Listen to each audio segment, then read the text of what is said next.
Perkenalkan, nama saya Mikael Firdaus Bayjuribowo dari kelas 9F. Di sini saya akan membacakan sebuah teks berjudul Kota Tanpa Buku. Kota tanpa buku. Pernahkah kau ke toko buku, perpustakaan, atau taman bacaan? Tidakkah kau merasa istimewa ketika berada di dalamnya? Di sekelilingmu ada berbagai tokoh dari dunia nyata dan juga hayal. Tempat yang pernah kau kunjungi dan yang belum. Informasi dan cerita dari masa lalu, masa kini, dan masa depan. Semua berpadu, semua berada dalam genggamanmu.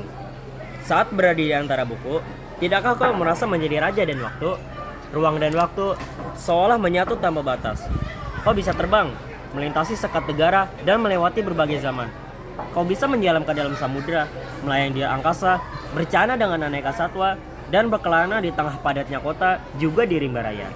Kau tahu, buku adalah jendela dunia, kunci pengetahuan, dan pintu wawasan.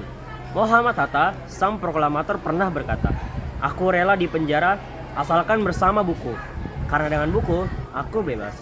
Melalui buku, manusia terbebas dari ketidaktahuan. Tempat-tempat yang dipenuhi buku adalah harapan berkembangnya pengetahuan dan wawasan. Apa jadinya jika kota tanpa buku? Pantaskah dia disebut kota? Di kota itu, mungkin kabar datang dari sumber lain, dari koran, televisi, atau internet.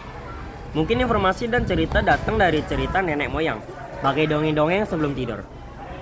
Irama warganya pun tiada beda, bangun pagi, bertebaran di muka bumi untuk berbagai keperluan, untuk kembali pulang siang atau sore harinya. Setelah itu, mereka berangkat tidur dan memulai hari berikutnya. Semua serupa. Di kota itu, mungkin ada bangunan bernama perpustakaan. Di dalamnya, buku-buku berderet dalam rak yang tak terjamah. Tiada tangan meraih dan membuka halaman demi halaman. Mungkin juga ada tumpukan buku di sudut-sudut sekolah yang sepi dan berdebu, jarang dikunjungi dan jarang dibaca. Buku-buku di sana teronggok tanpa nyawa. Maksudnya, bagaimana dengan kotamu? Mungkin kau tinggal di tengah kota yang megah, atau di gang sempit, di desa terpencil, di sisi pesisir, atau di kaki gunung. Adakah perpustakaan, taman bacaan, atau toko buku di dekat rumahmu? Jika ada, apakah tempat itu menjadi wadah berkumpulnya anak-anak dan warga? Menjadi pusat berkembangnya wawasan dan pengetahuan? Atau hanya menjadi pajangan? Maukah kau menjadi orang yang menghidupkannya? Kau bisa mengunjunginya dan mengajak teman-teman membaca dan berbagi cerita di sana. Jadikan tempat itu sumber kegembiraan dan pengetahuan.